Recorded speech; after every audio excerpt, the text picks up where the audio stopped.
Roel, welcome to the show. Thank you. Thanks a lot for being here. I'm going to shake your hand. Yes. I'm looking forward to this conversation.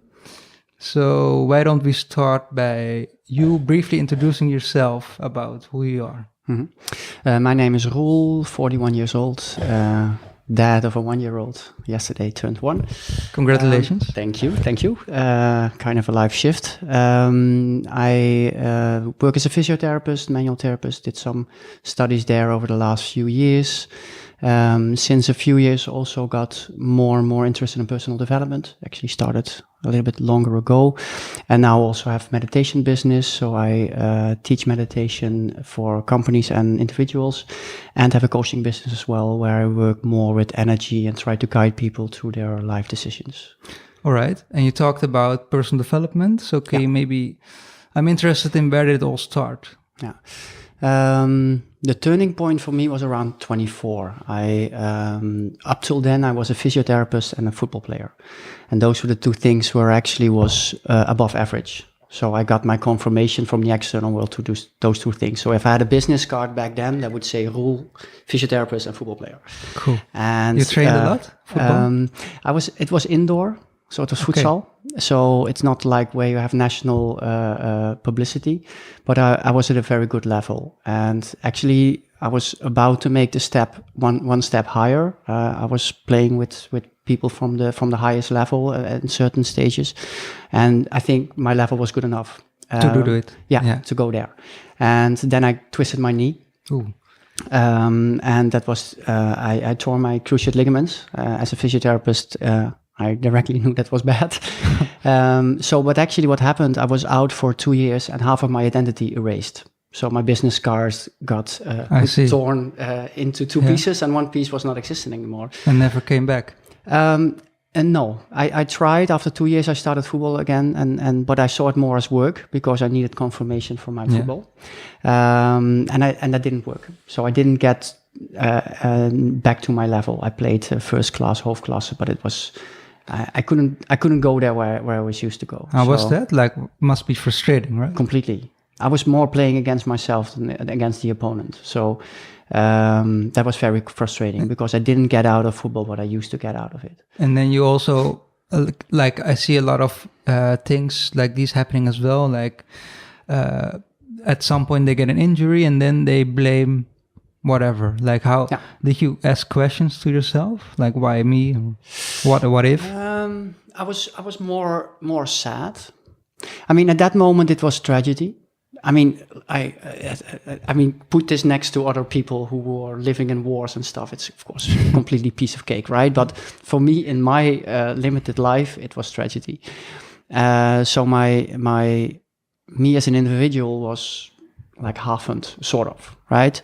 Afterwards is the best thing that happened in my life because it was the start of personal development. The question that arose afterwards, not directly, but afterwards is, who am I? I mean, if I'm actually not Roel the football player and I'm still alive, right? Who am I actually? And what's behind that? So that was actually the start for me to actually go into personal development. And that's now 17 years ago. And how did that start? Like with a book or? Yeah, I had the tapes of Anthony Robbins, well known to you as well. His personal development program, Personal Power 2, it's actually called. It's a 30-day cassette program, actually on cassette tape. And I had it already for 2 years, but I never had the time or priority to go into it. Did you purchase it right when you got injured or? Before, 2 years before. Before already? Yeah. So, and now I had the time because I had a knee operation and I had to sit for like whole day. I couldn't do anything. So I had time on my hands. So I thought, okay, let's do that. And actually that was the start. And I started with a lot of personal development books as well. You know, the self-help book category from Eckhart Tolle to, you name it. I think I read them. Are there any books that you vividly remember from that period? Or you would recommend to others? Or I think at that time it was so premature that I just was grasping the red line. So I think in hindsight then, if you look backwards? They all have so many nice deeper layers, the seeds were planted, but I didn't understand them at that time. And I think I still don't understand maybe a lot of what they talk about, but I understand a lot more now. And I see the profoundness of their teachings. Like Eckhart Tolle is create like the power of now. That's actually awesome. I saw one, the Viktor Frankl, Man's Search for Meaning, also here in your cabinet. That's a big one. Also a great book. There were several people that really influenced us. I cannot really get it. I think Nietzsche's Tears by Yalom was a biggie. Okay. And that was a few years later. How do you say that? Nietzsche's Tears. Okay. I did like way before 10 years ago. I did some internet dating, and this was the book mentioned most by girls on internet sites as their favorite book. Really? Yes. So I already read it. Otherwise, I would have read it then as a kind of stimulus. Nietzsche's Tears inspired me to go traveling. It was 5 years after, and before that, traveling by myself would be my biggest fear, because I think, okay, I'm going to go to this hotel room in a complete strange country where I don't know anything. I don't know anything. I don't know anyone, and also don't know anything there. So I imagined myself just sitting in my hotel room. So that was not a fun idea for me. And I read Nietzsche's Tears. I was in Amsterdam's forest, Amsterdam's bos, and I remember I closed the book.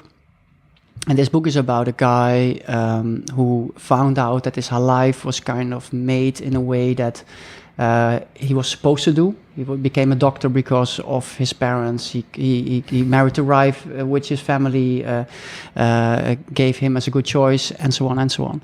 And he figured out by Nietzsche's help that he actually never chose to be happy in life. He just did the things that we were supposed to do, and for the external world he did perfect things, but and his life was perfect, but actually he found out that his life was not perfect, and he was not happy, so he abandoned everything and he went out into the world.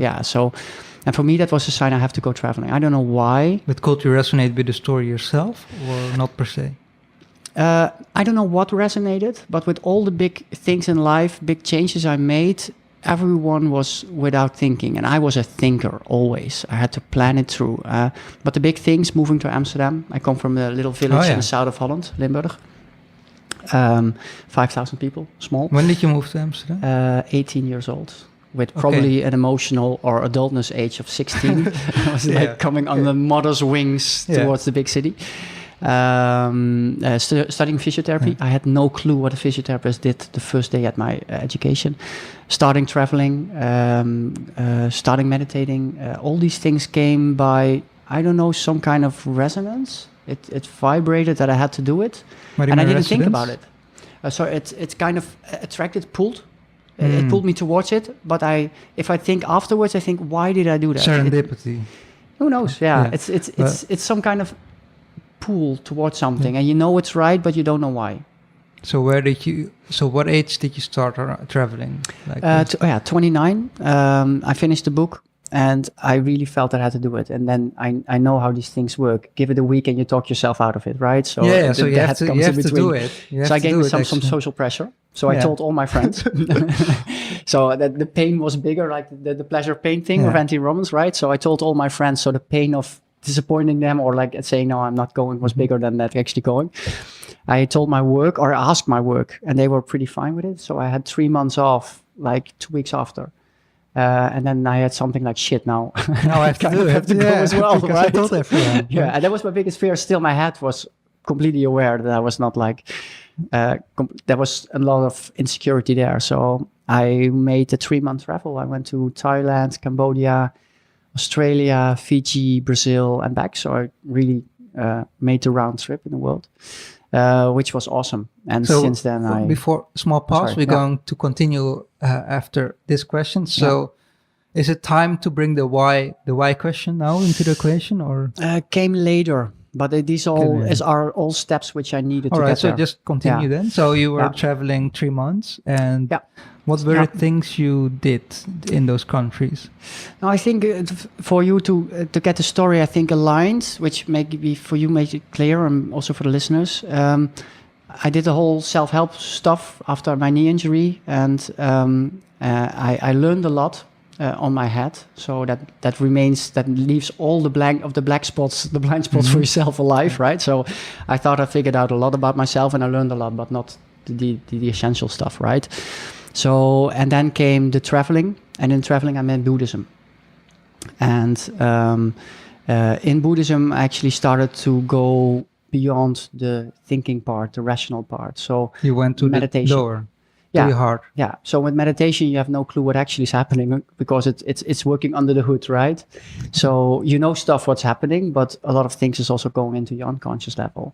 And Was that like your first real experience with meditation, or did you? Yeah. Yeah. Okay.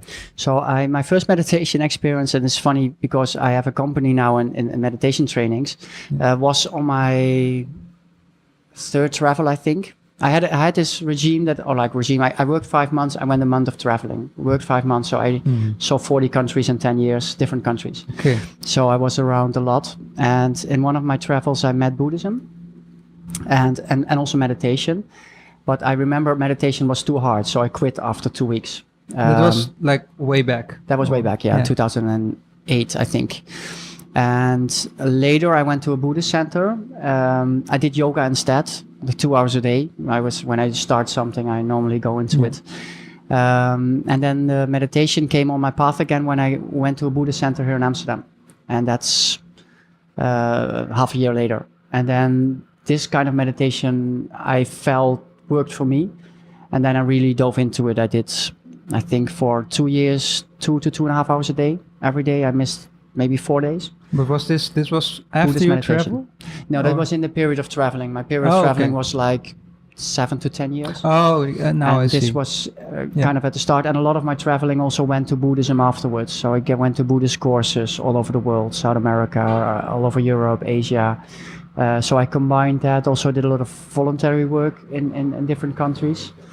And a different part of my self-development started then, more the practical part instead of the book part, which gave me more sight of my blind spots, right, which was good.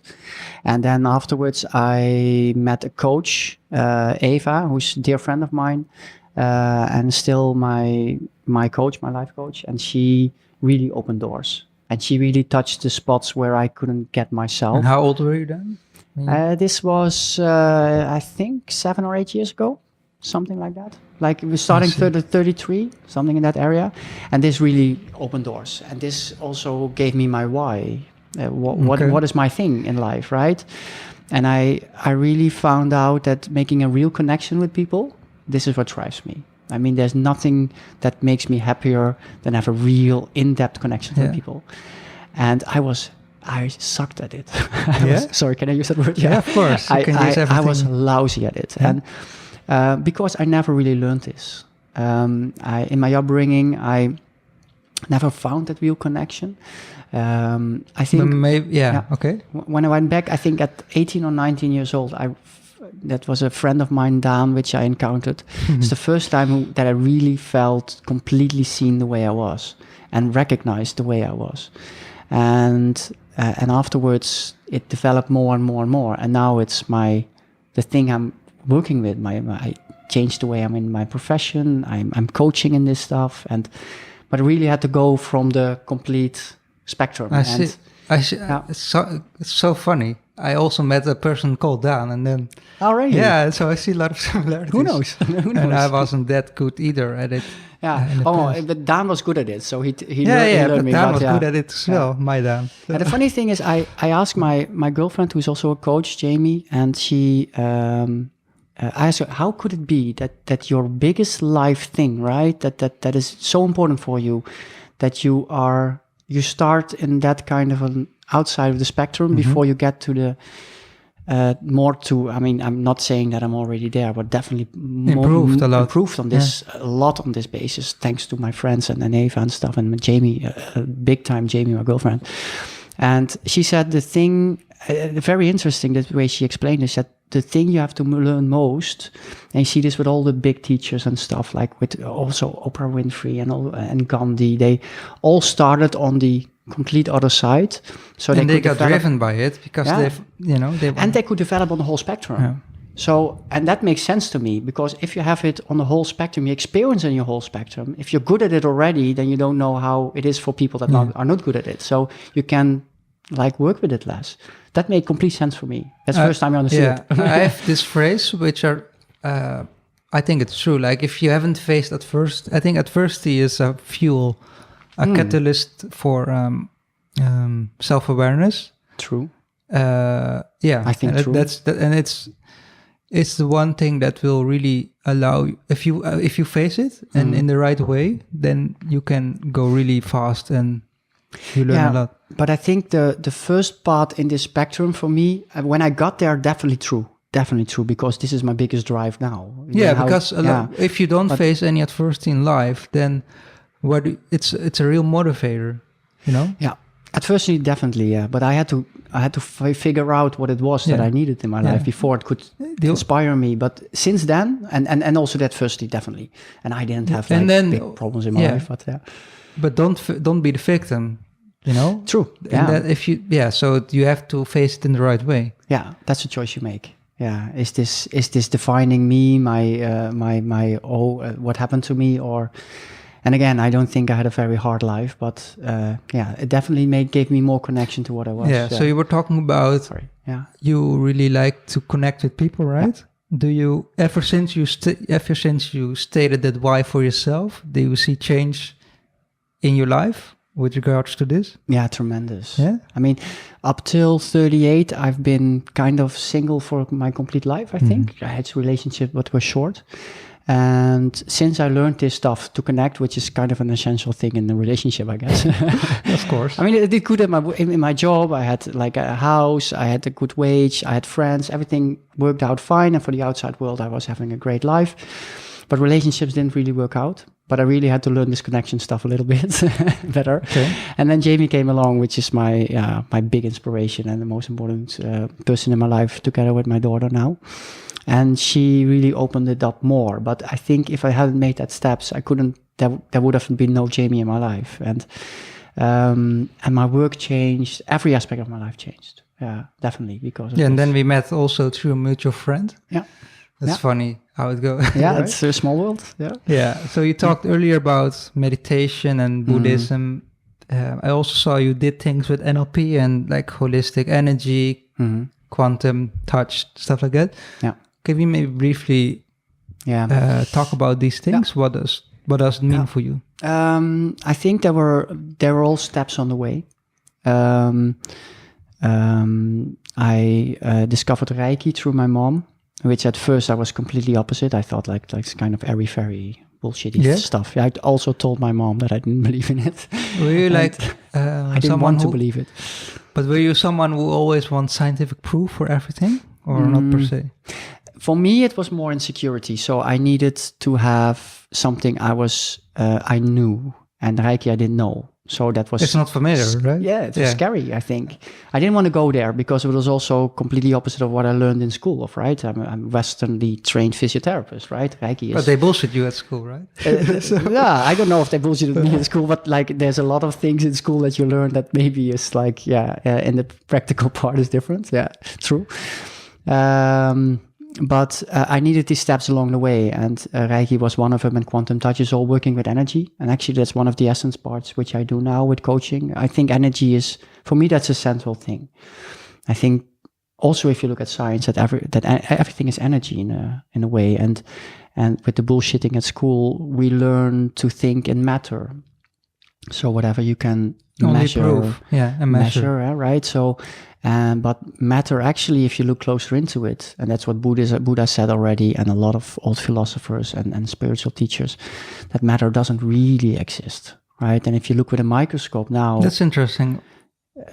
If you look at a microscope and you try to get to matter, right, the essence of matter, they cannot really find it. So... you remember you had physics in school, natuurkunde, and then you had this picture of an atom, right? You had this core and the electrons. The nanoparticles, right? Yeah.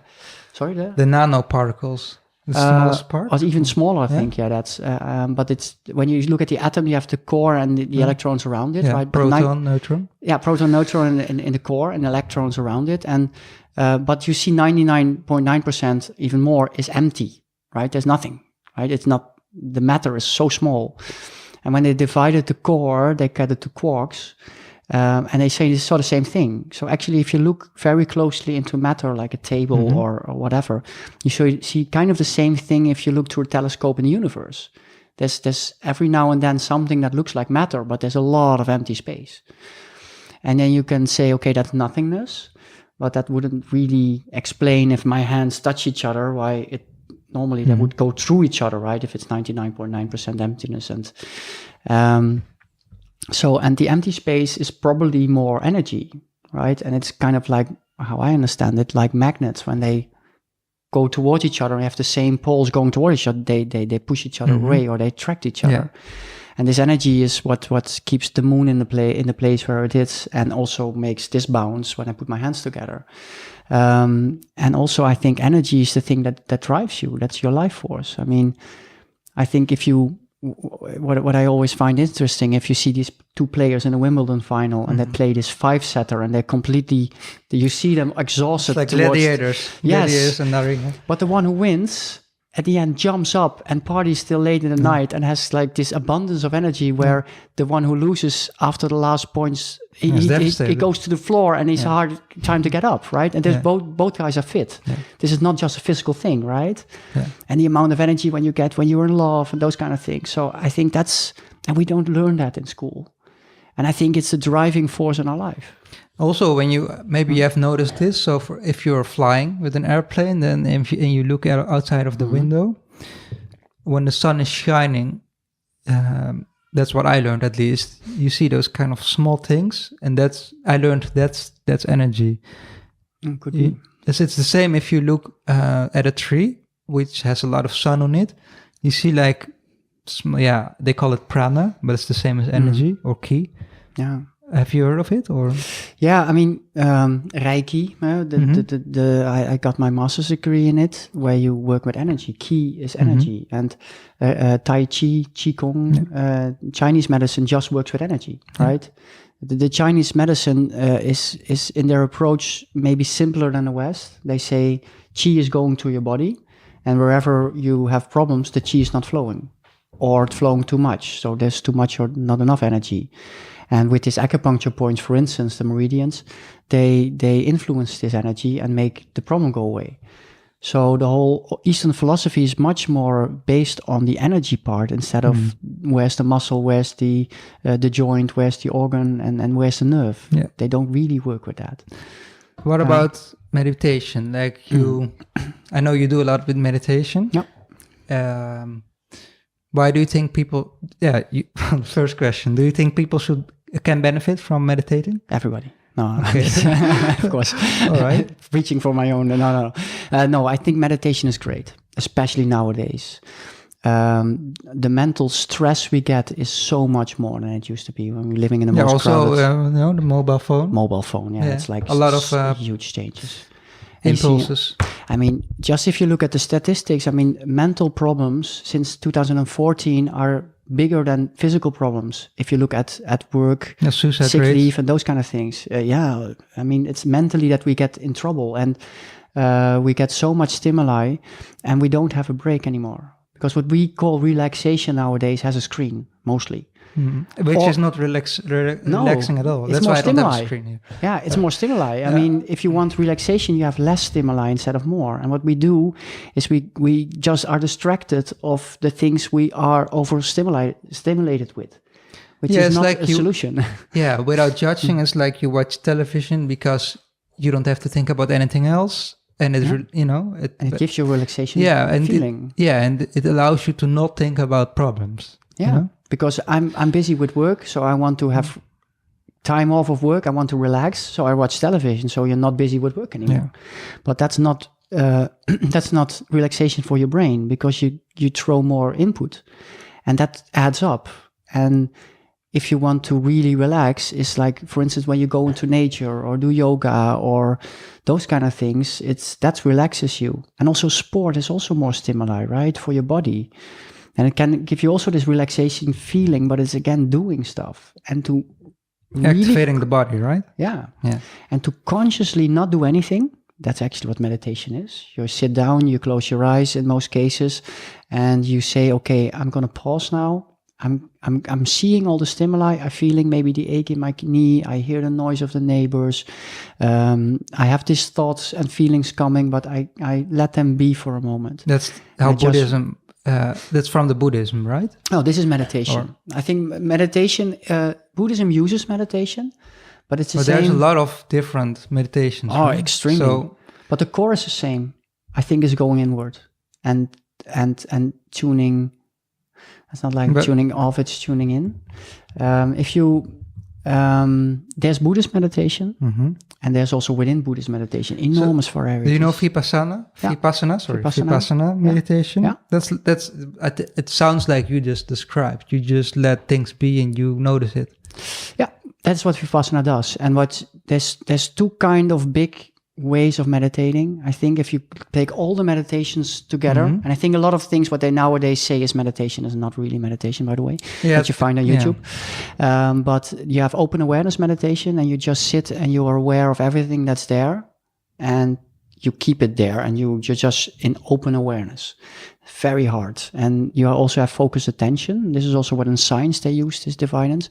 That's the second one. That's the second one, or first one, it's next to each other. And that's where you focus on something, like Vipassana focuses on the breath.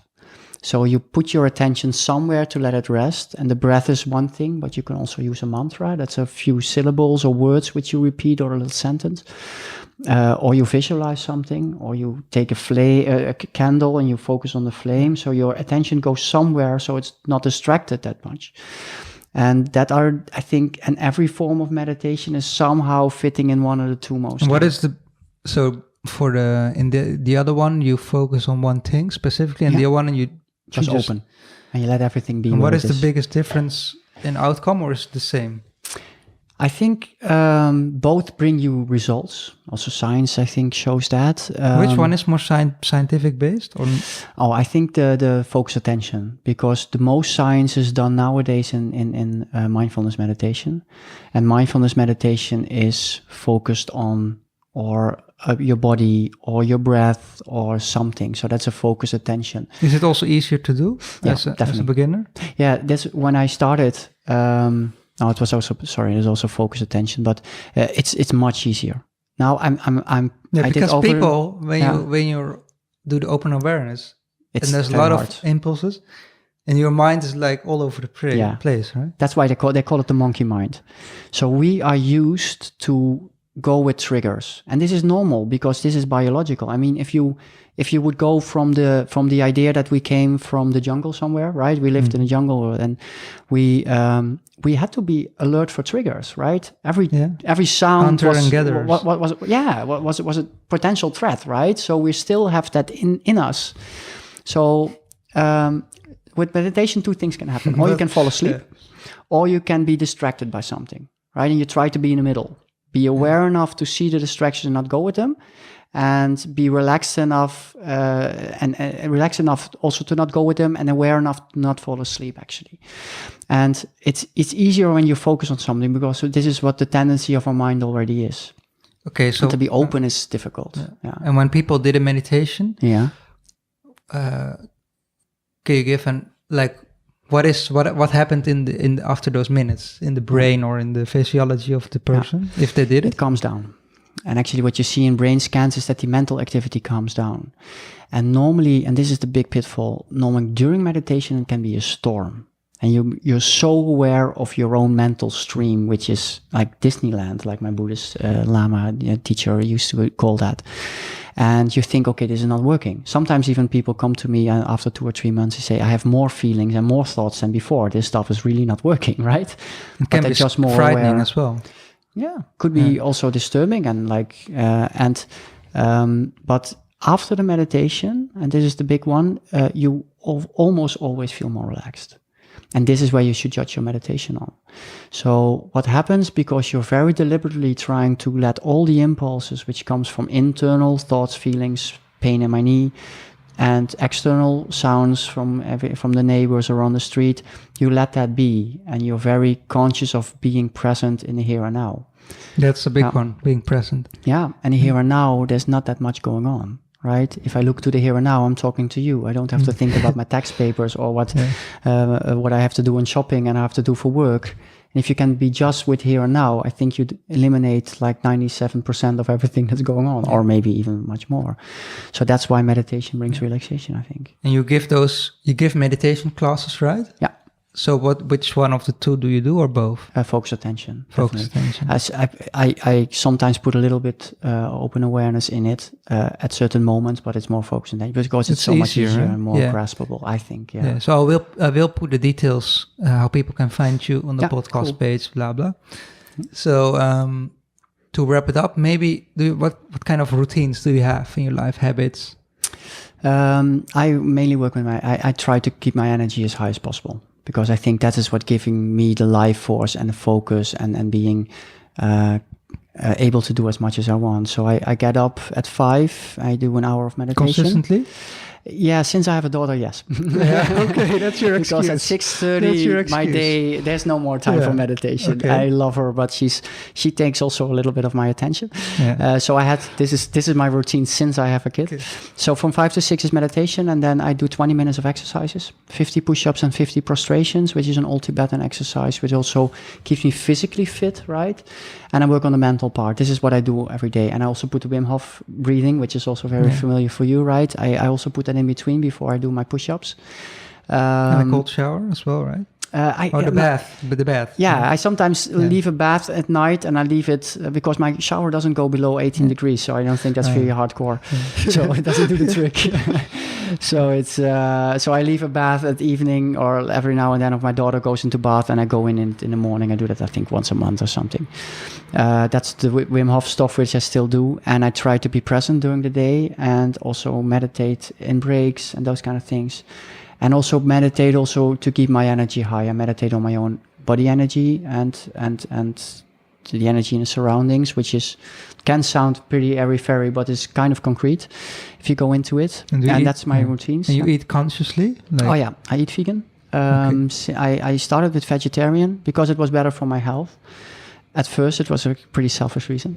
But then also, of course, the environment and the animal suffering and stuff. So that's why I went to completely vegan, and do that now for 1.5 years, and that really works. And what kind of benefits do you experience from it? And the funny thing is, I ate terrible before. I had this Knorr things like that's anti-advertisement probably, but I ate all these packages, this common Klaar ready to fix, the pre-processed food. Yeah. I ate pre-processed cheese and plaques and all those kind of things, and I felt fine. I have kind of one of these systems where you can put everything into my. But maybe from the inside, it's terrible. Yeah. I don't want to know how it looked back then, but and I changed my diet, but I don't feel a big change because of my diet. But I think I have someone who tests my food every now and then and checks my body, and I say you have a kind of an interesting body where you can throw in everything, and I don't see that too much. You take blood tests? No, it's more kinesiology testing, where they test if I test if I have any deficits, which with vegan it's good. How do you test it? She tests it with muscle testing. Okay. I don't know exactly how it works, but she does muscle test and see how strong your muscle reaction is with certain input, and then they can determine if you have shortage. So that's interesting. Works, I don't know. I want to do it too. Yeah, it's cool. Yeah. It's very cool, and it gives you a very specific way of testing what is good and what is not good for you. And then I test it myself, right? Do I feel the same? And it always is spot on for some kind of reason. So that's how I keep track of my food. But funny enough, my change of lifestyle in food didn't make me feel that much better, but I already felt good. So it was. Sorry? I already felt good, so that was good. And my meditation made a lot of difference. Yeah, that's the biggest one for you then. I think yes, but and then again, you can meditate by sitting down and be distracted, or really meditate. And since I learned meditation, and it took me some time, I was over 1,000 or 2,000 hours of meditation before I actually figured it out. What I think I figured it out, which gave me some bigger insights, because I didn't have, I think, the best guidance in the process, which I try to provide now for people so they don't have to go to the 2,000 hours.